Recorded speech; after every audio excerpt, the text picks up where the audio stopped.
جلدی بولو، کیا کر دیا؟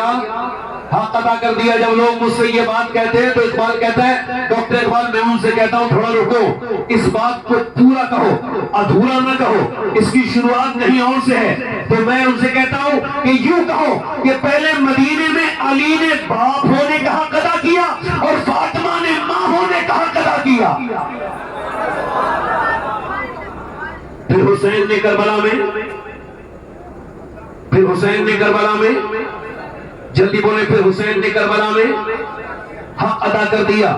اس کا مطلب بالکل صاف ہے، آپ اپنے بچوں کو، اپنی بچیوں کو، اپنے بچوں کو جو بھی جس طرف لے جائیں، اگر آپ بچپنے میں اپنے بچے کو ناچنے کے لیے اور اس کو ناچنے کی اتھارٹی دے رہے ہیں، اس کو اجازت دے رہے ہیں، اگر آپ کی بچی بچپن میں انگریزی لباس پہن رہی ہے، 3-4 سال کی بات کر رہا ہوں، 8-9 سال کی بات نہیں، اگر 8-10 سال کی بات نہیں کر رہا ہوں، 5-6 سال کی لڑکی اگر انگریزی لباس پہن رہی ہے، تو آپ اب جو بورے وہی کاٹیں گے۔ یہ بڑے ہو کے تم سے زور لگاؤ گے، یہ پھر بھی پردہ کرنے والی نہیں ہے۔ جسے تم نے بچپن میں سر پہ چادر نہیں رکھی، بڑے ہو کے زور لگاؤ گے، رو گے تو اپنا ماتھا پیٹو گے، وہ پھر بھی وہاں نہیں آئے گی جہاں تم اس کو لانا چاہتے ہو۔ یقین جانو میرے بھائیو، یہ کربلا کی ابتدا ہوئی تھی مدینے سے۔ کربلا ایسے شروع نہیں ہوئی، دلی کی سرزمین پر ایک بچہ پیدا ہوا، سید زادہ ہے وہ بچہ۔ اس کے ماں باپ نے ایک ترکیب سوچی، آپس میں مشورہ کیا۔ ماں نے کہا کہ میں اپنے بچے کو نمازی بنانا چاہتی ہوں اور ترکیب یہ ہے، تو باپ نے کہا بالکل ٹھیک ہے۔ اب اس نے یہ اجازت دے دی۔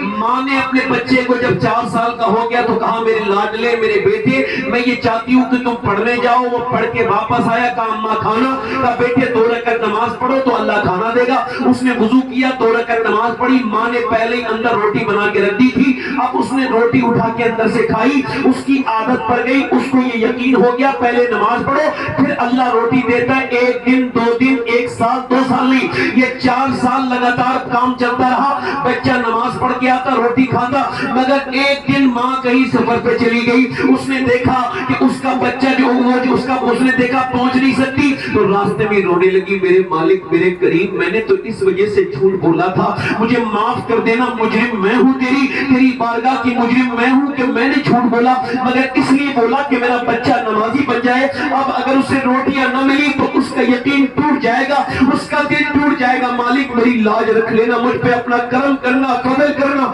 ماں جب گھر پہنچی تو دیکھا بچہ سو رہا تھا۔ ماں نے پہلے روٹی بنا کے جہاں رکھتی تھی وہی رکھی، پھر اپنے بیٹے سے کہا بیٹے اٹھو اور نماز پڑھو، اللہ روٹی دے گا۔ بیٹے نے آنکھیں ملتے ہوئے کہا اماں مجھے سونے دو، میں نماز بھی پڑھ چکا ہوں، میں نے کھانا بھی کھا لیا ہے، مجھے اللہ نے روٹی بھی دے دی ہے، مگر آج جتنی ذائقے والی روٹی میں نے کھائی، اماں اتنی روٹی میں نے کبھی زندگی میں نہیں کھائی۔ اللہ اکبر، بچہ جب بڑا ہوا، اس کا نام اس کا نام یہ روٹی کو کہتے ہیں کاکی، اس بچے کا نام تھا قطب الدین بختیار کاکی، یعنی ماں اگر بچپن میں نمازی بنائے تو بیٹا قطب الدین بختیار کاکی بنتا ہے۔ ماں کی پہلی، باپ کی پہلی ذمہ داری ہے کہ وہ اپنے بچوں کو کس طرف لے کے جا رہا ہے۔ تعلیم کسے کہتے ہیں؟ یہ تعلیم ہے بچہ ناچنا سیکھ گیا، تعلیم ہے کھڑے ہو کے پیشاب کرنا سیکھ گیا، تعلیم ہے یہ جہالت ہے۔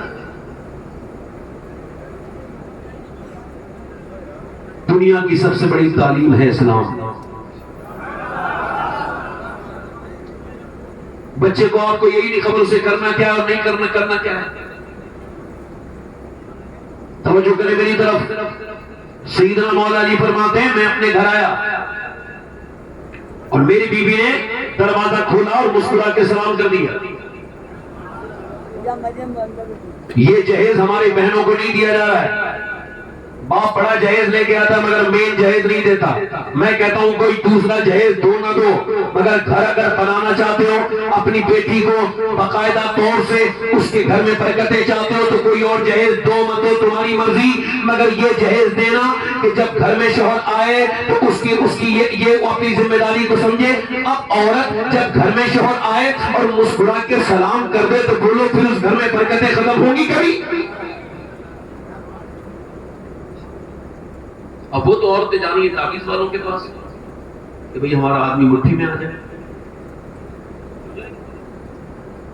اب وہ تعویذ کرنے والے بھی کافی بیٹھے ہوئے، کام ایسی ہے چلو حالانکہ ان کی ایک کی اپنی مٹھی میں نہیں، مگر وہ دوسروں کی مٹھی کا انتظام کر رہے ہیں.